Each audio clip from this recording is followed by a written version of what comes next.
Swayam Prabha. Digital India. Educated India.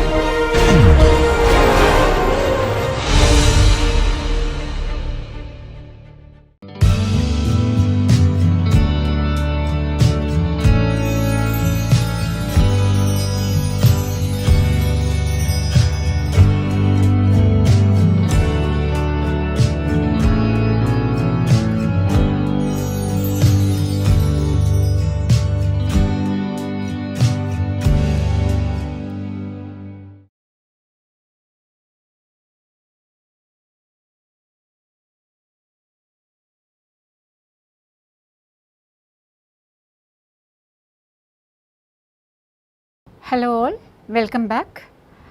In the previous two lectures we were talking about Reynolds transport theorem and deriving the conservation equations, that is mass, momentum and energy equations using Reynolds transport theorem. So today we will do some of the numerical examples for understanding the mass balance concept. So we will start with one example. The question is, the average rate of inflow and outflow in a lake having an area of 20 kilometer square are 2.7 and 3 meter cube per second in a year. The lake is experiencing a rainfall of 1200 millimeter in that year. Determine the evaporation from that lake. Any other losses can be neglected. The question is that we are having a lake, the area of the lake is given, some inflow is coming to the lake and some outflow is going out of the lake, and some rainfall of certain intensity is occurring in that particular area. We need to calculate the evaporation, and it is also given that any other losses such as infiltration and other losses we have seen, those losses can be neglected. Now let us start with doing this numerical example. So what are the data given? Area of the lake is 20 kilometer square, rainfall 1200 millimeters, average inflow 2.7 meter cube per second, then average outflow 3 meter cube per second. So we need to find out the evaporation. So imagine the case of a lake. The mass balance equation for a lake can be written as P plus I minus G minus C minus O is equal to delta S. In this we need to calculate the value corresponding to E. Groundwater seepage is not given and storage also not given. So G and delta S can be neglected. We have been given the value precipitation P is equal to 1.2 meters per year. So we need to be consistent with the units. So other quantities which are given also should be converted to meters per year. The value corresponding to inflow is given as 2.7 meter cube per second. So that need to be converted to meter per year. So meter cube per second can be converted to meter per year by dividing it by the area of the lake. That is why we have divided it by 20 into 10 to the power of 6. 20 kilometer square is given, it has been converted to 20 meter square by multiplying it with 10 raised to 6, and per second is converted to per year by multiplying these factors. So I can be calculated as 4.26 meters per year. In the similar way, we need to calculate outflow in the unit of meters per year. Outflow is given as 3 meter cube per second. When we convert it into meter per year, that is by dividing with area and multiplying with the factor, conversion factor, we can calculate outflow as 4.73 meters per year. Now what we are going to do, we are going to substitute these values in our mass balance equation. P plus I together will be our inflow, and this can be considered as the losses from the inflow. So, P is given 1.2, I is 4.26 meters per year and O is 4.73 meter per year. So, here G and delta S can be equated to 0, and after substituting these values we can calculate evaporation from the lake as 0.73 meters per year. So, this is very simple example. Similar way, by making use of the mass balance equation, we can calculate any of these values corresponding to infiltration, evaporation, groundwater seepage. Depending on the values given, we can calculate those values. Second example is the water surface elevation above mean sea level in a lake having a surface area of 8 kilometer square is 100 meters at a certain time.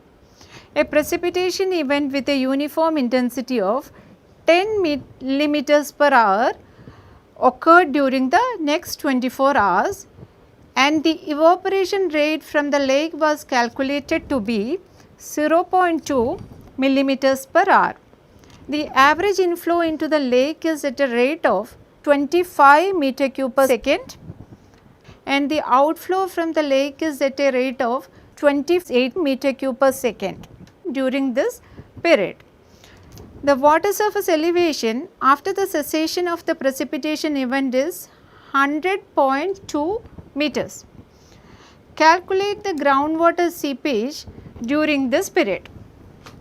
So, this example is also similar to that of previous example, but what we need to calculate here in this example, we need to calculate the groundwater seepage.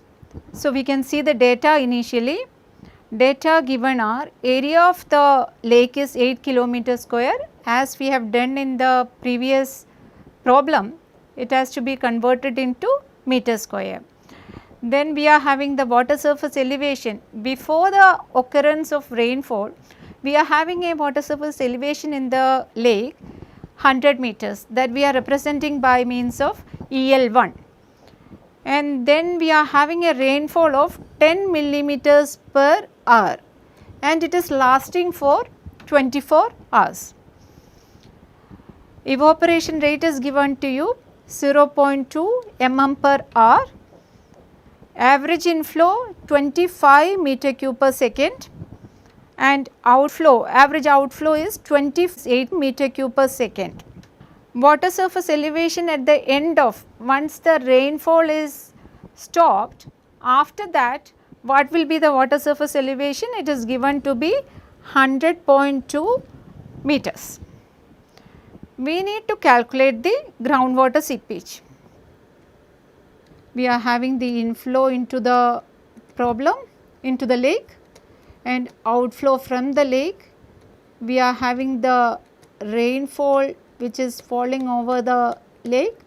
Rainfall is falling over the entire area. We are considering the lake separately. So, we are having the precipitation P value.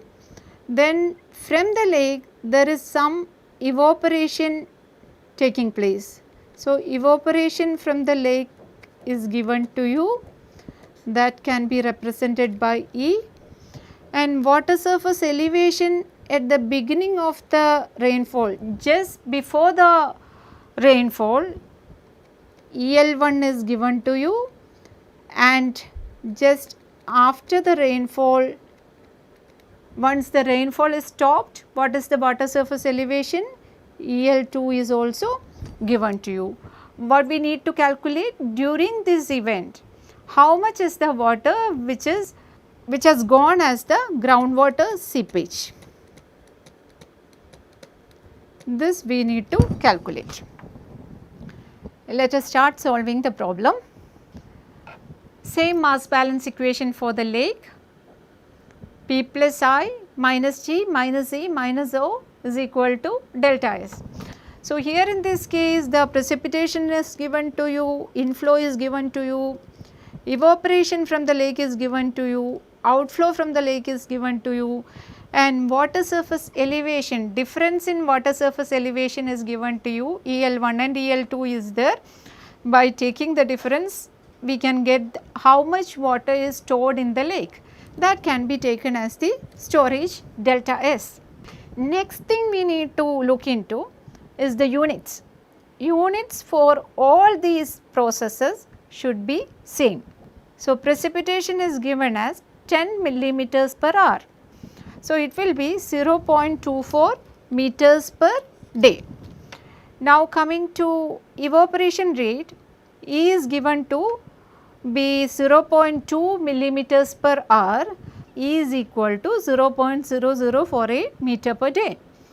Now, coming to inflow, I is given to be 25 meter cube per second, that again we are converting into meters per day. 25 into 60 into 60 into 24 divided by area of the lake. That value can be calculated as 0.27 meters per day.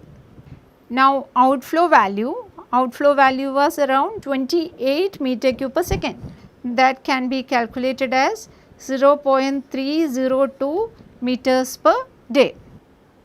Now, additional data which are given are water surface elevation at the beginning of the rainfall, before starting the rainfall, and after stopping the rainfall is given to you. So, water surface elevation EL1 is 100 meters, EL2 is 100.2. So, we can calculate the storage, change in storage by subtracting these two water surface elevations. So, the increase in water surface elevation due to rainfall can be taken as delta S, that is EL2 minus EL1. It will be coming out to be 0.2 meters. Now, we are going to make use of our mass balance equation. We just have to calculate the value corresponding to groundwater seepage G. So, G is given by P plus I minus E minus O minus delta S. So, we will substitute the values corresponding to these P, I, E, O, delta S. This will be coming out to be 0.0022 meters per day. We can convert it into millimeters, that will be coming out to be 2.2 millimeters per day. So, when you look at this particular problem, you can see the final after doing the mass balance, that is after making use of the mass balance equation, we got the groundwater seepage to be 2.2 millimeters per day. 24 hours we were having rainfall, before the rainfall and after the rainfall, how much is the water levels are given to you. We have calculated the water level difference, that is taken as the change in storage, and we could calculate the seepage from the lake. So, in the similar way, different types of problems can be there, that is sometimes we will be making use of some water from the lake for irrigation purposes or satisfying some demands. So, that can be taken as the loss from the particular lake, that is we are withdrawing water from there. So, this can be subtracted.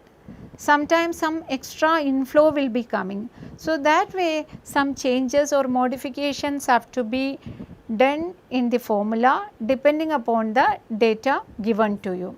Here I am winding up this lecture. Thank you.